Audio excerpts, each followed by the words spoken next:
alguna vez dio en llamarse Madre Patria. Maralle, Chile 899, en pleno San Telmo. Reservas al 11 4345 1569. Maralle, comidas españolas y shows en vivo. Vení a visitarnos. NetPro, distribuidor y soporte técnico oficial MikroTik Ubiquiti, redes inalámbricas, centrales telefónicas IP Asterix, sistemas en videovigilancia profesional, www.netpro-medioar.com, teléfono 0291 481 7008. Cuida tu salud sin salir de tu casa. Sancor Seguros te da la posibilidad de hacer consultas médicas gratuitas a través de Llamando al Doctor, un servicio que ofrece atención médica calificada e inmediata las 24 horas todos los días del año. Bájate la aplicación en tu tienda virtual. Para más información, entra en www.sancorseguros.com.ar. Superintendencia de Seguros de la Nación, número de inscripción 0224. En cada pique hay un latido y en cada cancha estamos con vos. Baja la app de UQ Web Radio para Android y iOS.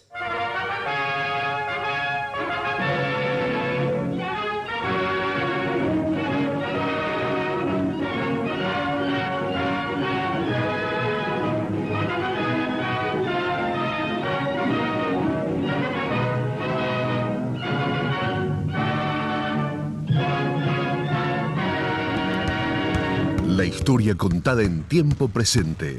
Esto es Básquet Analógico, un programa que no olvida, que repasa con testimonios de los protagonistas los grandes momentos del básquet nacional e internacional. Un conductor y un escolta.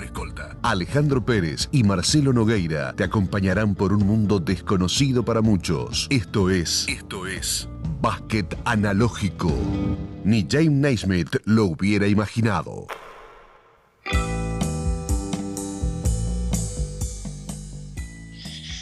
¿Qué tal? ¿Cómo están? Bueno, otra versión, otro episodio de Básquet Analógico, ya llegando casi a un año de estas transmisiones, junto con Alejandro Pérez, tratando de revivir todos los grandes acontecimientos del básquetbol argentino. Y en esta oportunidad le vamos a dedicar el programa a Ricardo Primitivo González, capitán de la selección que ganó el Mundial en 1950. Yo lo veo a Alejandro que se está preparando para entrar en cualquier momento en el aire.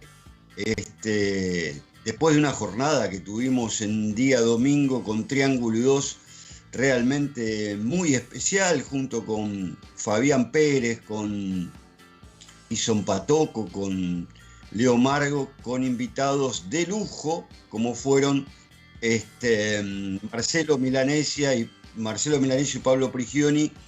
Bueno, el programa lo pueden volver a ver por YouTube, unas 2 horas realmente pero muy importantes. Alejandro, hablaba yo de que vamos a estar con Ricardo González seguramente en vivo, que mañana martes cumplirá 95 años. ¿Cómo estás? ¿Cómo te va, Marcelo? Buenas tardes para todos. Y sí, verdaderamente vale la pena dedicarle un programa al gran Ricardo Primitivo González, el capitán de aquel fantástico equipo que fue campeón de la primera edición del Campeonato Mundial en 1950 en Buenos Aires, que fue uno de los referentes principales de toda una fantástica generación que durante, podemos decir, 7 años entre el comienzo de ese grupo en el año 48, durante los Juegos Olímpicos de Londres, hasta 1955, que fue la última vez que pudieron competir. Él fue uno de los argumentos, uno de los responsables de mantener al básquetbol argentino en la elite del ámbito internacional, donde Argentina vivía una situación muy similar a la que se vive actualmente, a la que Argentina viene transitando a lo largo de los últimos casi 20 años, en el que el básquetbol argentino, la selección argentina, era un equipo de élite, un equipo que era siempre uno de los protagonistas de cada uno de los torneos en los que disputaba. Claro, el calendario internacional de aquellos años era mucho más limitado, mucho más espaciado. A ellos también les tocó sufrir la ausencia en algunos eventos porque por cuestiones políticas Argentina no tenía relaciones diplomáticas ni con Uruguay ni con Brasil. Entonces, por eso Argentina no pudo estar, por ejemplo, en el Campeonato Sudamericano del 53 ni en el Campeonato Mundial del 54, ¿no? Ausencias lamentables para este grupo, pero igualmente dentro de ese panorama, en los torneos en los que participó Ricardo González entre 1947 y 1955, él fue una de las principales figuras del equipo. Como mañana va a festejar sus primeros 95 años de vida, nos parecía que era totalmente justificable este programa especial para él. Ya vamos a estar en contacto hoy con Ricardo, pero si te parece bien, empezamos a desandar su pequeña biografía y después ya con él vamos a introducirnos mucho más y a ir con algunos detalles, pero para tener en cuenta algunas cuestiones. Bueno, nació el 12 de mayo de 1925 en Palermo, el barrio en el que sigue estando, ¿no? Porque sigue viviendo en pleno Palermo, Ricardo, y su carrera la empezó como jugador en el club Añasco y después pasó a Sportivo Buenos Aires. En una tercera etapa de Ricardo, que cada vez iba evolucionando más como jugador, ya vamos a hablar un poquito de sus principales características, pasó a Gimnasia y Esgrima de Vélez Sarsfield. Pero en el club donde él se hizo famoso, donde alcanzó su mayor reconocimiento, es en el club con el que se lo identifica, que es con el Club Palermo. Y allí logró su título, el título a nivel local, a nivel del ámbito de la Federación Argentina, que era la FAB, la que después se transformó en la Asociación Porteña de Capital Federal. El título más importante fue el título precisamente de la Federación Argentina, conseguido en 1949 en lo que fue ese final de la década de los 40, principio de los 50, la gran rivalidad de ese torneo porteño. Nosotros siempre decimos que el básquetbol de Capital Federal estaba dividido en dos asociaciones. Por un lado, la Federación Argentina, la Porteña, como después cambió de nombre a la Porteña, y la Asociación Buenos Aires, que era la entidad que mayormente integraban todos los clubes de fútbol, ¿no? Que en el año 37 se habían unido para conformar esta entidad que, entre otras cosas, permitía que los jugadores cobraran. O sea, digamos, no perseguía el profesionalismo, un profesionalismo muy liviano, muy suave en aquellos tiempos, pero bueno, en esta asociación no había ningún combate contra esa práctica. Bueno, allí en el año 49 Ricardo González logró su título en primera división y, como decíamos, la gran rivalidad de esa época, insisto, finales de los 40, principios de los 50, era Palermo-Villa del Parque, ¿no? Y los símbolos de cada uno de esos equipos eran Ricardo González en Palermo y nada más ni nada menos que Oscar Furlong en Villa del Parque, aunque Furlong estaba mejor rodeado, ¿no? Tenía varios de sus compañeros integraron durante toda esa etapa distintas selecciones nacionales, desde el Chino Monza, también Pérez Varela, Bió, Nuré, ¿no? Una serie de jugadores de muy buen nivel. Furlong fue un fenómeno, pero además estaba en un gran equipo que fue el gran dominador, claramente dominador de toda esa etapa, y Palermo era el que le peleaba con armas mucho más humildes, mucho más limitadas, pero que les peleaba ahí el dominio del poderoso Gimnasia y Esgrima de Villa del Parque. A ver, no te escucho ahí, no te estoy escuchando, a ver si ajustamos. Ahí estamos. No, que hagas el repaso nuevamente desde que empezó el negro en Añasco, porque hay varios colegas de distintos medios que están escuchando este programa y seguramente van a reflejar en las páginas o en los sitios web el cumpleaños de un histórico y el capitán de la selección argentina, el negro Ricardo Primitivo González, que es uno de los pocos que queda vivo de aquel equipo, ¿no? Entonces arrancó en Añasco y después pasó a Sportivo Buenos Aires y hizo una tercera etapa en Gimnasia y Esgrima de Vélez Arfield. Pero donde él se hizo sigue siendo próximo de esta etapa es el Club Palermo, ¿no? Él alcanzó su máxima fama porque la selección argentina lo agarró jugando en Palermo, entonces ahí él logró destacarse. Hay que sumar a su brillante carrera, ahora vamos a enfocarnos en lo que consiguió estando en la selección argentina, pero a nivel de campeonatos argentinos fue campeón con Capital Federal en el torneo de 1947, ¿no? Y evidentemente esa buena actuación y aquel reglamento que hoy consideramos ridículo, que para aquella época se lo consideraba justo, era que la selección argentina debía integrarse para el torneo internacional siguiente a ese campeonato argentino con mayoría de jugadores de ese equipo campeón argentino, y eso le permitió a un terceto de oro, diría yo, como fue el conformado por Ricardo González, por Oscar Furlong y por Juan Carlos Suder,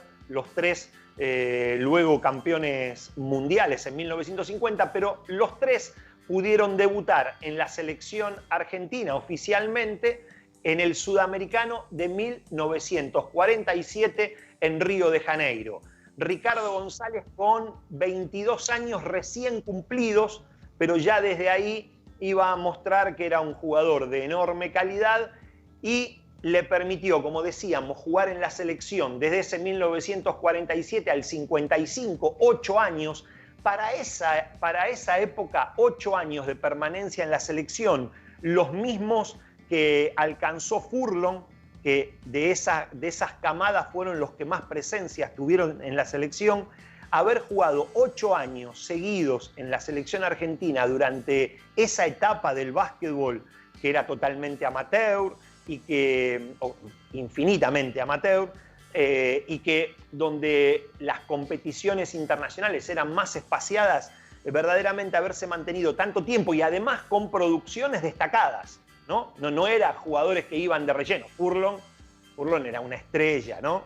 La estrella del básquetbol argentino, sin lugar a dudas, en ese momento. Y Ricardo González era el ancho de basto, ¿no? Si Furlong era el as de espada, Ricardo González era el as de basto, ¿no? Era su ladero de mayor jerarquía, más allá de los buenos aportes que otros jugadores hicieron durante esa época. Ellos eran la columna vertebral de la selección durante 8 años. Algo para destacar, en 8 años, insisto, con un calendario mucho más reducido que el que conocemos actualmente, ¿no? Con mucha menos competencia internacional. Cuando ahí estamos viendo algunas imágenes de Ricardo González, ahí el que aparece en imagen es su hermano, ¿no? Porque los dos conformaron el equipo de Palermo, ¿no? Los dos hermanos jugaron al mismo tiempo en el Club Palermo. Decía, Furlong completó en esos 8 años 49 partidos en la selección. Hoy jugar 49, Ricardo González cumplió 50 en la selección. Hoy, un jugador que logra, con mucha más competencia internacional, que logra estar 50 partidos en la selección, es un logro fantástico y habla de un jugador de mucha jerarquía. Bueno, estos dos muchachos lo consiguieron a mitad del siglo pasado, semejante marca, ¿no? Mira, Alejandro, yo te voy a empezar a tirar centros para que vos los puedas cabecear y que sean todos gol. Despacito. Bueno, primero. La del Negro Ortiz, haces vos. Claro, la del Negro Ortiz. Primero, ya no era época de defensores y delanteros en el Mundial 50. Exactamente. Bueno, eso por un lado. Después lo explicás un poquito. El Negro González, ¿escolta? ¿Sería un escolta de hoy? ¿Y qué talla tenía? Cuando le preguntás al Negro González en qué puestos él jugó, te dice que jugó de todo, porque Claro. hasta te cuenta, ahora que lo tenemos conectado y ya lo vamos a presentar, vamos a hablar de esto, pero dice que cuando era más pibe jugaba de pivot, hasta llegó a jugar de centro, ¿no? Su puesto natural era de escolta. Si él estaba bien acompañado con un base, porque era un jugador de una capacidad física notable, cuentan las crónicas de la época, que tenía una capacidad de salto. Una vez Carlitos Pelandini, que dice que lo vio jugar siendo él muy pibe, y Ricardo ya era una estrella del básquetbol argentino, me dijo, era un puma por cómo saltaba, por un estilo felino de ese que tenía Ricardo González, mucha capacidad física, y porque era muy polivalente, porque podía anotar mucho en contraataque, mucho en velocidad, porque era un jugador explosivo, era muy rápido, y además podía anotar a distancia, tenía un buen tiro de media distancia, como se decía en esa época, entonces era un jugador muy, muy polivalente. Pero me parece, Flaco, que si lo querés presentar, le preguntamos directamente a él, ¿cómo jugaba Ricardo González? ¿Cómo está, Ricardo? Muy buenas tardes. Hola, Anticipadamente, querido, ¿qué tal? feliz cumpleaños. Alejandro, ¿Cómo le va, Ricardo? bien, bien, muy bien, muy bien. Bueno, muchas gracias por todo, por todos los halagos que me están haciendo, ¿no? Bueno, a mí, sabés que en aquel tiempo había un periodista Villita que escribía en creo que el Mundo Deportivo, y él me había adoptado un nombre, ¿no? El Bambi González, por la forma que yo saltaba, ¿no? Exacto, exacto. Hay muchas crónicas, muchas hechas por Estanislao Villanueva, que era el nombre de quien firmaba como Villita, un prócer del periodismo deportivo y sobre todo del periodismo de básquetbol, porque él era un apasionado del básquetbol y hizo gran parte de su carrera laboral relacionada con el básquetbol. En muchas crónicas él lo menciona siempre como Bambi. A Ricardo González lo menciona como Bambi. Pero bueno, Ricardo, Marcelo Nogueira, cuando lo presentaba, también le quería preguntar, ¿cómo jugaba usted? ¿Cómo puede describir cómo jugaba usted allá en su época? Bueno, todo lo que dijiste ahora vos, en ese momento, yo cumplía dos funciones. Por eso tenía no lo sé si decir capacidad, bueno, yo era el primer contraataque. Cuando los tres que iban atrás para los rebotes, quedaba yo con mi otro compañero que era a veces era Menini, que desgraciadamente hace ya 10 días se nos fue, y Roberto vio, éramos los que jugábamos marcando afuera. Y entonces salía yo el de contraataque, por eso hacía muchos puntos, ¿no? Hacía pique el campeonato mundial, el primer goleador argentino fue Furlong, creo que hizo 72, y yo hice 70, pero sí comúnmente. Y después eso de jugar de pivot, eso lo hacía en mi club. A veces, por ejemplo, salía Lamas, y yo iba al centro, o cuando, toda ahora uno ya es grande, demasiado, cuando las papas quemaban por ahí, bueno, los últimos cartuchos, yo me ponía la llave, como saltaba tanto, podía desplazarme bien en ese lugar, ¿no? Ahí Ricardo cuenta su aporte anotador en el Mundial, podemos darlo con precisión, que terminó con 10,7 puntos, tercer máximo anotador del torneo, y esos casi 11 puntos de promedio en el año 50, cuando todavía Ricardo González hizo toda su etapa sin el el marcador del tiempo de posesión, cuando no había 30 segundos. Claro. Las ofensivas eran más lentas, se Sí. Era completamente distinto la velocidad. Bueno, el no tener los 20 segundos, ¿no? Bueno, te hacía tirar, a veces dudabas en tirar si no estabas bien colocado, ¿no? Claro. Así que por eso también, pero la Argentina en el Campeonato Mundial hizo un promedio cerca de los 70 puntos, que para esa época era muchísimo. Ricardo, soy Marcelo Nogueira. ¿Qué tal, Marcelo? ¿Cómo te va, hijo? Bien, un poco celoso porque usted lo tiene a Alejandro como su nieto preferido dentro del periodismo. Bueno, ¿qué querés? A ver si tenés una preferencia, ¿no? Vale, ¿qué sé cuántos años? Claro. Bueno. No sé si se acuerda, no sé si se acuerda, pero hace unos 10 años cuando nos encontramos, por un periodista que lo vio jugar a usted y que vio estas épocas, me dijo, el negro era el Ginóbili del Mundial 50, y usted se rió, pero para mí usted era el Ginóbili de esa época, negro. Sí.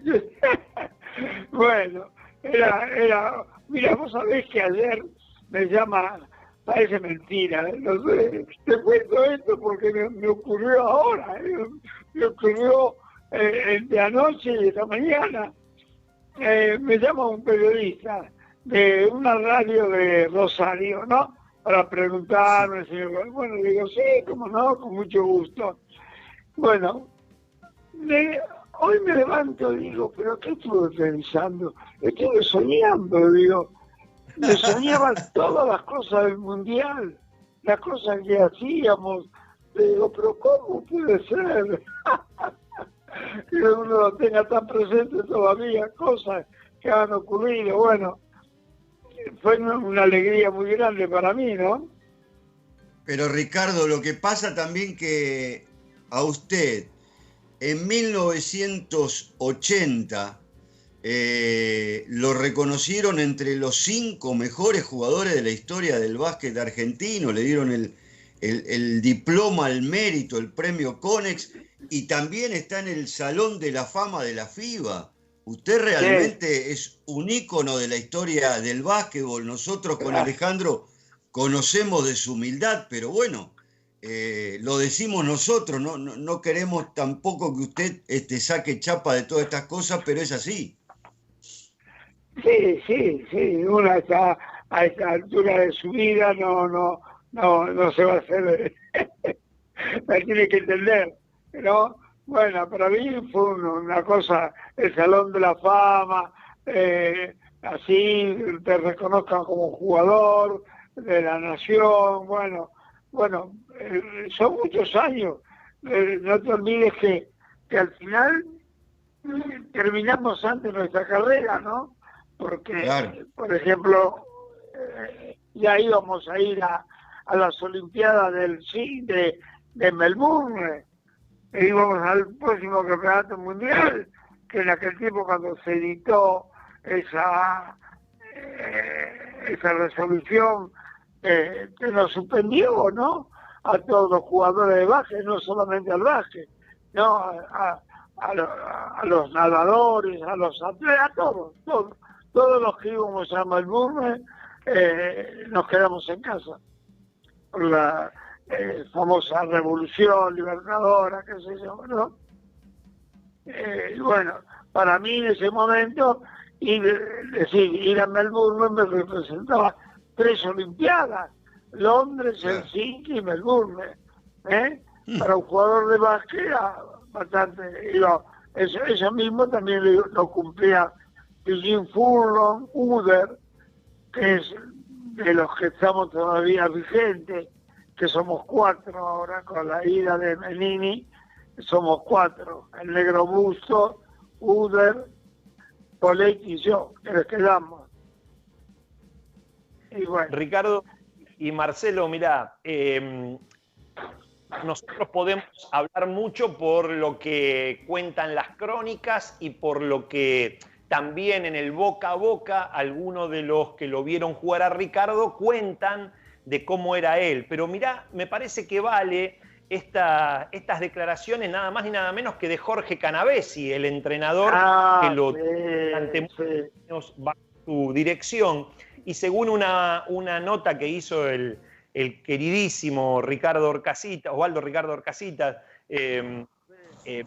manifestaba que le sacaba estas declaraciones a Canavesi sobre Ricardo González. Decía que fue el jugador de rendimiento más regular de todo el ciclo internacional, entre el 48 y el 55. Dice, era un líder permanente y con mentalidad ganadora. Dice, tenía una gran garra defensiva y ofensiva y un notable equilibrio emocional, lo que le daba una tremenda seguridad en el juego en los tramos decisivos del partido, ¿no? Esto hablaba como jugador. Y Ricardo, él hablaba de su liderazgo, de su capacidad de líder, lo que seguramente desembocó en que usted fuera el capitán de esa selección del año 50 en el Mundial. Sí, ¿Qué significó para usted eso? Y más que nada, bueno, por ejemplo, Canavesi, para que nadie se sintiera mal, ¿no? Él dice, bueno, al capitán del equipo lo tienen que nombrar ustedes. Entonces él le dio un papelito a cada uno con el nombre de él, ¿no? Como diciéndole, vos ya sos capitán, ahora elegí quién te gustaría a vos que fuera. Y bueno, y la verdad fue casi unánime que me eligieran mis compañeros, entonces para mí eso fue una cosa inolvidable, ¿no? Que mis compañeros me eligieran el capitán, ¿no? Y bueno, yo tenía en ese momento como una función así de que los muchachos, que algunos tenían una inquietud, me la transmitiera a mí, porque por ahí a Canavesi no se lo podría decir, ¿no? Claro, claro. Y bueno, claro. Eso fue una cosa muy linda, muy linda. En aquel tiempo hemos vivido momentos muy gratos, ¿no? Con el deporte. Yo y además compartían la concentración con el plantel de River, ¿no? Con la Bruna, claro, con todo lo que era la máquina. Nosotros, yo siempre digo de que el equipo se preparó para salir campeón. Porque estuvimos en River concentrados, digamos, los últimos 40 días antes de empezar, y íbamos a nuestras casas solamente el domingo a la mañana, todos, ¿no? Y los que eran casados podían, después del entrenamiento del día miércoles, ir a su casa, ¿no? Después del último entrenamiento, porque tenía que estar el jueves a las 8 de la mañana en la concentración otra vez. Pero eso fue una cosa brillante, y yo cuento cosas así, por ejemplo, viste, hoy se lleva la estadística de todo. En aquel momento anotábamos, digamos, los tiros libres. Bueno, cuando la primera semana se demoró la estadística, faltando un mes para el Mundial, el equipo tiraba 50 fulls a la mañana y 50 a la tarde. Y el promedio era 35, de 50 a 35. La última semana el promedio fue 48 de 50. Había jugadores que marcaban 50-50. Claro, claro. Entonces, Ricardo, lo traigo un poquito más acá. Usted seguramente se acuerda cuando inauguraron el Quincho del Negro en el Club Palermo. Así es. Así es. Y seguramente se acuerda que el doctor Enrique Bullit Goñi le hizo un poema. Sí, Enrique Bullit. Claro, siempre, ahora nos hablamos por teléfono, porque no podemos ir al Quincho hace ya, ¿cuántas hace que está la cuarentena? 50 días. Pero estamos todos ansiosos, pero nos hablamos nos hablamos todos, honestamente. No puedo decir de los que van al quincho hoy en la actualidad, que también son todos jugadores de básquet viejos, la mayoría son de Palermo, pero por ejemplo Enrique Buligoni jugó, creo, en Palermo 1 o 2 temporadas de jubilar, de veterano. Claro, pero claro. Vamos todos. No, nunca somos menos de 20, ¿no? Yo quiero leer ese poema para que toda la gente sepa, porque de alguna manera lo que escribió el doctor Buligoni lo pinta usted de cuerpo entero. Yo lo tengo que buscar, El otro día estaba buscando, no lo encontré. Bueno, y después se lo mando, Ricardo. Después si no lo encuentro, te lo pido a vos. Se lo mando por su nieto Alejandro Pérez. Sí. Dice así el poema: a nadie importa que fue campeón mundial o que fue el capitán de aquel equipo. Si él está donde está es por ser buen tipo, porque tiene en la bondad su capital. Lingerita, Roberto Bió, Pichón, supieron todos de su ayuda y su consejo. Tito, Manolo, Lescurier, el Conejo, desde Don Casimiro hasta León. Comprenderán que lo del quincho es lo de menos, que lo central es estrechar un sentimiento. Por eso vemos que el negro está contento y entre tantos amigos de los buenos. Va a ser el quincho de los veteranos, un lugar donde pasar los buenos ratos. Va a ser un quincho lleno de jovatos que realmente se sienten más que hermanos. Y algún amigo disculpe se lo marque para afianzar el lazo que nos liga, una evidencia que nadie contradiga, que aquí Palermo le ha ganado a Parque. Muy lindo, muy lindo. Y Ricardo, ¿cómo se explica que ustedes mantuvieron, yo decía recién en el arranque del programa, una rivalidad tremenda con Gimnasia de Esgrima de Villa del Parque durante más de 10 años, y sin embargo usted, que era el símbolo de Palermo, y Pillín Furlong, que era el símbolo de Parque, eran grandes amigos? Sí, éramos grandes amigos. Yo creo que, no sé, viste, había una cosa muy en común, que nos juntábamos siempre, y bueno, y eso del Club Palermo, lo que es todavía hoy, eso cuando yo llegué al club en el año 48, había una gente mayor, digamos, uno en aquel tiempo tenía por ahí 30 años, ¿no? Uno decía mayor ya, pero se reunían los sábados. Y 2 por 3 nos invitaban, y nosotros íbamos, ¿no? A juntarnos con ellos. Ellos todos los sábados, lo mismo que hacemos nosotros los miércoles. Bueno, nos fuimos incorporando, y bueno, y los que nos incorporamos en aquel tiempo, y no sé, me parece que soy el único que queda de aquel tiempo los que nos incorporamos, ¿no? Porque después lo demás, todos, pero ahora somos siempre 20, 25, y por ejemplo, si hubiese algún día tradicional, por ejemplo, si es mi cumpleaños, que mañana es, que cumpleaños, bueno, el miércoles seríamos 30, porque entonces llamamos a los que vienen una vez por mes a reunirnos, ¿no? Que es muy lindo, es una cosa maravillosa. Y hay gente que no es que no la entiende, me encuentro a veces caminando por algún lugar y me encuentro con un jugador de básquet de otro club, y lo primero que me preguntan, ¿no me vas a decir que todavía se reúnen los miércoles? Y bueno, y eso es una tradición, no falta nadie, ¿eh? Bueno, a ver, Ricardo, repasando en la revista El Gráfico, algún artículo hablaba de usted y ponía cosas como esta. Decía, era un crack con todas las letras. Ricardo González era completo en ataque y en defensa, sereno, seguro, con manos como garfios, fortaleza en el pique, velocidad cuando hacía falta, un hombre tolerante, amigo de compañeros y adversarios, que saludaba únicamente a los abrazos.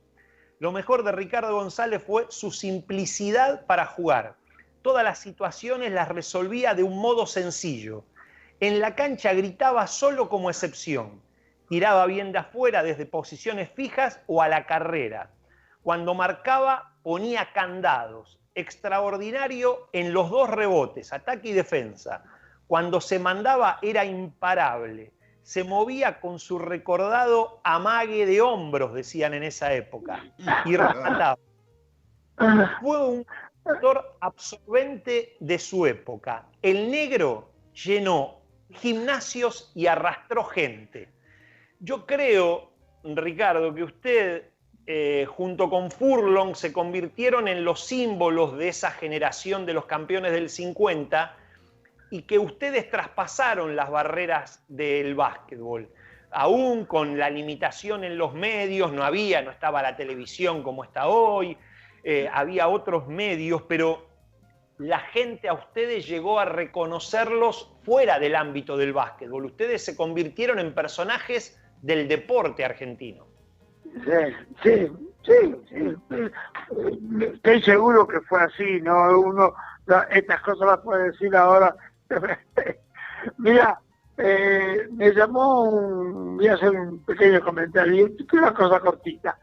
Me llama un muchacho que es abogado, Facundo Melo, que es nieto de Uder, y me llama y me dice: mire, apenas se levante la cuarentena, Ricardo, queremos hacer un asadito en casa, que venga Poletti, si puede venir el Negro Busto de Córdoba, queremos juntar a un grupo de gente que fue muy querida en el deporte.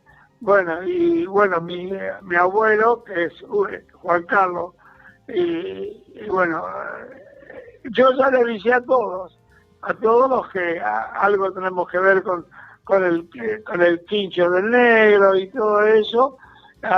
Y bueno, todo el mundo me dijo que sí, contento, ¿no? Así que esperemos que se levante pronto esta cuarentena para juntarnos en un asadito. Hay que festejar los 70 años del título ahora en noviembre, negro, y, sí. Y bueno, y todos juntos, los que quedan y los que no están, en el recuerdo vigente, por supuesto, ¿no? Sí. De toda esa generación que fue tan exitosa y que sufrió, como usted lo dijo al principio, la guillotina de la dictadura militar y que les prohibió seguir jugando a tan corta edad. Sí, fue una cosa terrible que le hizo un mal no solamente al básquet, a todo el deporte argentino, ¿no? Porque la mayoría de todas las personas que en aquel tiempo se destacaban quedaron, bueno, no han podido seguir practicando. Sobre todo, mira, ya te digo, nosotros ya íbamos a Melbourne y ya habíamos hecho entrenamientos y todo, ya está. Entonces Pillín me decía: imaginar, 3 Olimpiadas no es muy común, ¿no? Que uno pueda conseguir ese anhelo tan grande, ¿no? Y bueno.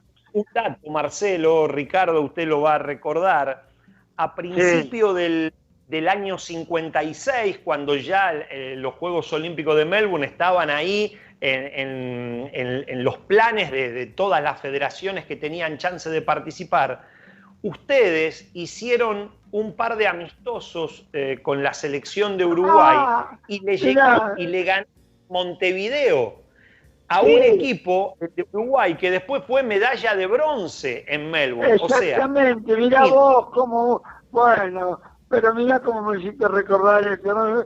Mirá, vos sabés que al principio me acordaba siempre porque los uruguayos, yo tuve mucho acercamiento con la gente de Uruguay. Primero que durante 40 años, que no es un año, 40 años, viajamos todos los años a Montevideo a jugar con Defensor. los veteranos de Palermo, y ellos venían también. Entonces, nosotros lo único que hacíamos pagar el viaje, la estadía, se hacían cargo de ellos. Y lo mismo pasaba cuando ellos venían acá. Y bueno, todo eso, una vez se lo recuerdo a cuántos, y con la gente del Uruguay siempre tuvimos acercamiento. Eran los grandes rivales, pero cuando también eran los grandes amigos, ¿no? Y que fue una pena todo eso, que quedó trunco porque, es así, ¿no? El deporte, cuando te juntás con gente que no lo entiende.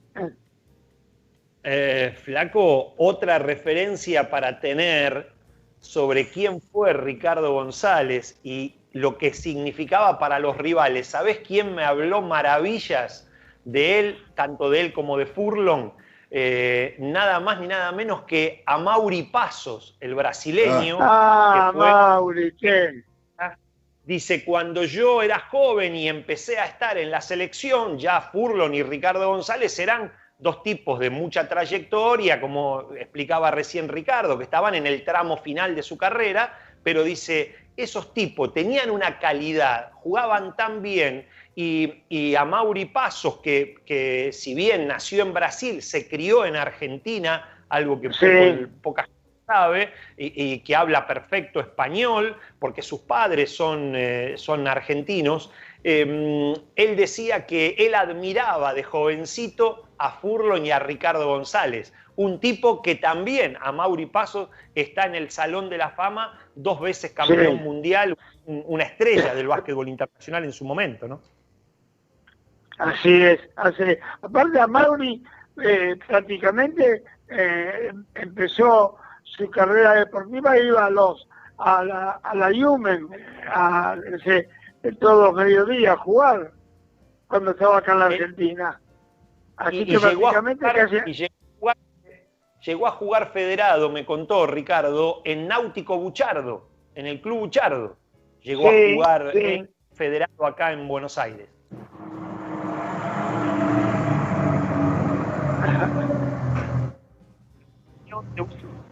De un gran Amaury Pasos sobre otro grande como es Ricardo González, bien vale como referencia, ¿no? Sí, es un tipo, aparte un tipo fantástico, porque a veces puede ser un buen jugador, pero no una buena persona, ¿no? Pero era todo, tenía todo. Bueno, hemos vivido una época muy linda, ¿no? Sobre todo, bueno, tanto en la selección nacional, casi, por ejemplo, el cabezón Uder, ¿no? El cabeza que le decíamos, Menini, y contrario, prácticamente casi empezamos juntos, y bueno, y desgraciadamente terminamos nuestra carrera, ¿no? De aquellos duelos contra Uruguay, ¿qué jugadores recuerda, Ricardo? Mirá, yo por ejemplo, la mayoría de los jugadores que estaban en la selección eran todos unos, como se dice, unos manijas, ¿no? Porque Roberto, si había un jugador que sabía toda la técnica del básquet, porque tuvo un gran profesor, que era don Casimiro, Roberto, Menini, el Chafa Lledó, que tuve la suerte de jugar con él en las Olimpiadas de Londres en 1948, y algunos campeonatos argentinos de aquel tiempo, Tomasito Bío, Calvo, Guerrero, jugadores maravillosos, ¿no? Que hicieron, con algunos tuve la suerte casi en el final de la carrera de ellos, pero pude compartir equipo, ¿no? A mí muy buena. Me mató cuando Ricardo, en las charlas que hicimos en el Café Tortoni, contó que había jugado con Carlos Estropiana. Estropiana. Para que se ubique. Era la estrella del básquetbol argentino a mitad de la década del 30. Y Ricardo que contaba que cuando él debutó muy jovencito en primera división, Stropiana ya estaba en los últimos años, ya era un veterano. Sí, pero fue exacto. Fue el Gimnasia y Grima de Vélez Sarsfield. Claro, él fue el primer gran pivot centro del básquet argentino, con su 1,91 m a mitad de la década del 30, era un gigante. Y además que tenía un lomazo. Un lomazo. Yo siempre digo que cuando fuimos a las Olimpiadas de Londres, no sé cómo era se formaban los cuartetos y a nosotros nos tocó en la zona Estados Unidos y perdimos el partido por 2 puntos. Pero más que nada, lo que nosotros lamentamos, que no llevamos un tipo alto, como si hubiese venido Stropiana a Londres, nosotros por lo menos el partido con Estados Unidos lo ganamos. Perdimos por los rebotes. Y Stropiana era una figura espectacular, ¿no? Y yo me tocó marcarlo una vez. Pero muy buena. Pero mira, el básquet, lo que nos dio más que nada, aparte de todas las trayectorias que uno ha tenido como deportista, fue tener grandes amigos, porque se ha creado una amistad. Éramos todos muy amigos y seguimos juntándonos siempre. Hasta hace unos años, una vez por año nos juntábamos. Venían todos a Palermo, que tenemos a comerse un asadito y a estar todos juntos y a recordar todo esto que fue maravilloso, maravilloso. Y durante muchos años, Ricardo, también la casa de Pillín Furlon allá en el country fue un punto de reunión, ¿no?, de todo el grupo. Sí, ahí en el Mailand, que yo lo recuerdo y paso permanente, porque mi hija vive en otro country que está sobre la ruta 25, frente al Mailand, del otro lado, del Echeverry. Y bueno, y siempre me recordaba que cuando el cumpleaños de Pillín siempre íbamos, siempre tuvimos amistad, siempre estuvimos juntos, porque desgraciadamente hasta el chino que venía al Club Palermo, ¿no? El último miércoles que vino me dijo, a partir del miércoles que viene no falto más. En vez de venir 1 o 2 veces por mes, voy a venir todos los miércoles. Y desgraciadamente se nos fue el viernes siguiente. Por eso, cosas muy lindas he vivido. No solamente el deporte, la amistad con toda la gente. Hay un libro que escribió un hijo de Rodríguez Lama, en la cual la tapa del libro y la contratapa se refiere a los encuentros de Palermo Parque. Es una cosa muy linda, muy linda. Ricardo, usted contaba que se iban a juntar después de la cuarentena con Uder, con Pedro Bustos, que bueno, es riojano, pero está viviendo en Córdoba, con Poletti, usted, todo por una iniciativa del nieto de Uder. ¿No le podrá decir si nos podemos colar con Alejandro Pérez en ese asado? Sí, yo lo llamo Alejandro. Sí, ya sé. Yo lo llamo. Y le avisa, y yo me voy colado. Yo lo llamo, a los dos los llamo. Apenas se levanta la cuarentena, los llamo. Le va a gustar, muy lindo. ¿Qué le parece? Es mi palabra.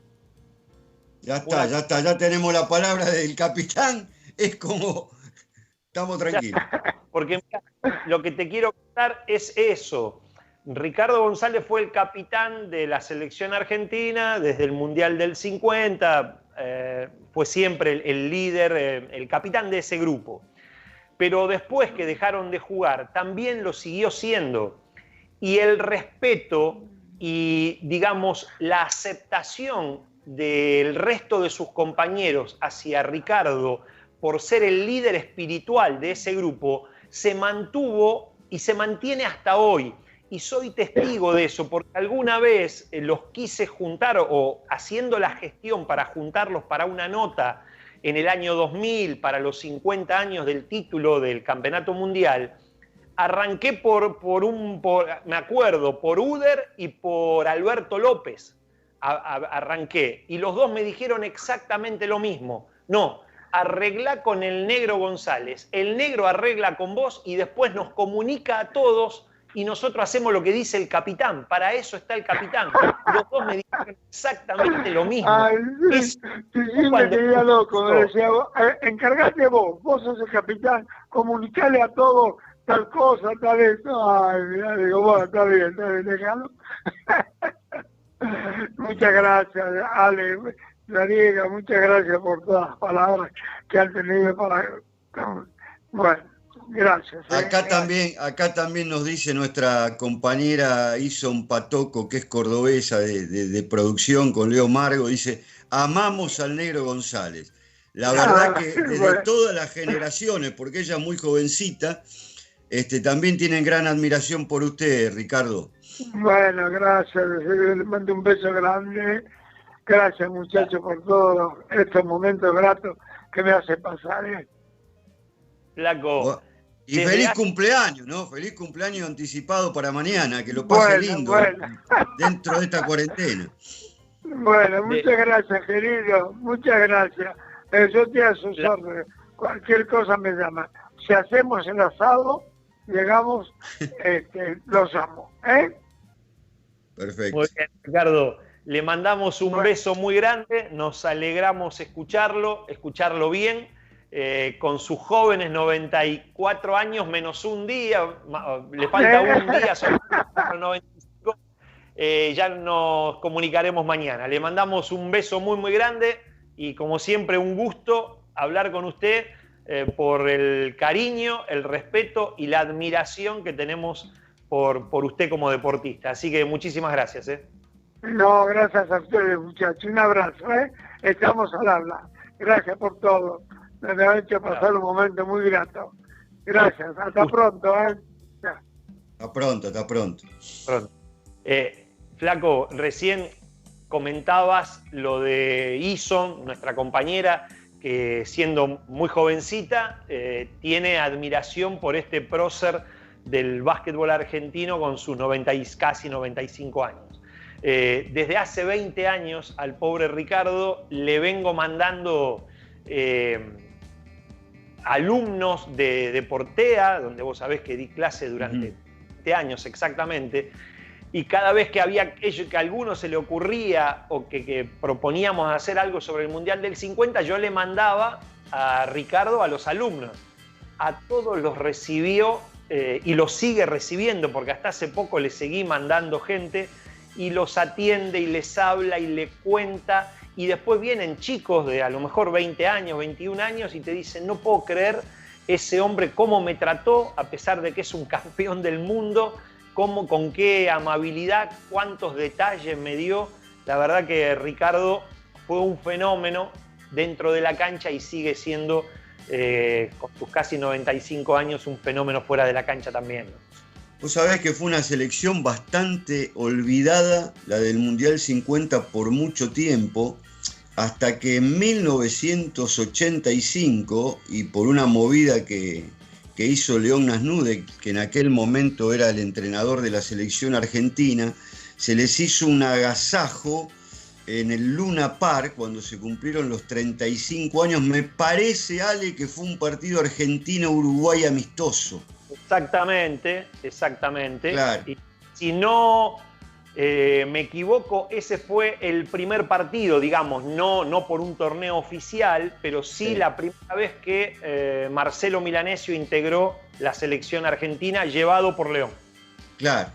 Recién a partir de ahí, 35 años después, es que no el básquet, sino el deporte en general volvió a reconocer y a reflotar la historia de esta selección, que en los deportes de conjunto fue la primera en ganar un título mundial. Y después, bueno, de a poco, por suerte, esa semilla que plantó el Ruso León fue germinando y ya fue siendo más reconocido en otros ámbitos, ¿no? Toda esa gente, bueno, como dijo el negro, quedan 4 integrantes de aquel equipo, que son el negro Pedro Bustos, con el que hemos tenido una relación increíble. Cada vez que íbamos a transmitir a Córdoba por ESPN, nosotros hacíamos el tiempo para charlar con él, donde nos contó muchos secretos de aquel partido final y del Mundial. Juan Carlos Zuber y Ignacio Poletti, ¿no? Esos serían los 4 que quedan del campeón mundial del 50. Mirá, vos decías algo de cómo se los volvió a traer a la actualidad a los olvidados campeones del 50. Alguna vez Furlong, que no es un hombre de halago, no era un hombre de halago fácil y un hombre medido en todas sus consideraciones, yo le decía, bueno, el reconocimiento que están recibiendo, y me dijo, mirá, a nosotros durante mucho tiempo estuvimos olvidados y ustedes, digamos, estas últimas generaciones de periodistas nos volvieron a hablar de nosotros. Nosotros durante mucho tiempo fuimos olvidados y el periodismo se olvidó por completo. La Confederación Argentina de Básquetbol, lo que es muchísimo peor, se olvidó de estos próceres del deporte argentino. No solo que fue la que los castigó, sino que es la que se olvidó, la que los tapó a estos brillantes deportistas. Y Furlong decía, son los periodistas jóvenes los que nos volvieron a poner en el candelero. Nosotros no existíamos, estábamos olvidados. Y gracias a ustedes volvimos a que la gente en algunos casos se enterara que hubo unos campeones mundiales de básquetbol argentinos en 1950, ¿no? Y te vas a acordar seguramente, y hay que hacer un reconocimiento también a Miguel Romano, por entonces director de la revista Solo Básquet, en 1990, que armó una movida con la Confederación y con Topper, y se le hicieron hacer las réplicas de las camisetas del Mundial 50 porque casi ninguno la tenía, porque, exacto, bueno, las habían perdido. Entonces, en aquel momento, gracias a la idea que tuvo Miguel Romano, que la trasladó a la Confederación, no me acuerdo si estaba Rábano de presidente en aquel momento, y que Topper se unió a esa movida, volvieron a tener las camisetas réplicas, lógicamente, del Mundial 50. Muy bien, Flaco, una alegría haber hecho este programa recordando la brillante carrera de Ricardo González, de tenerlo a él en este programa, y mañana ya habrá tiempo de saludarlo por sus 95 años. Cerramos este programa de Básquet Analógico y nos volvemos a encontrar el lunes próximo. Y sigue Orígenes con Sergio Caneschi. Chau. Muy bien, con esta propuesta acá en UQ Radio nos vamos. Gracias por acompañarnos. Chau.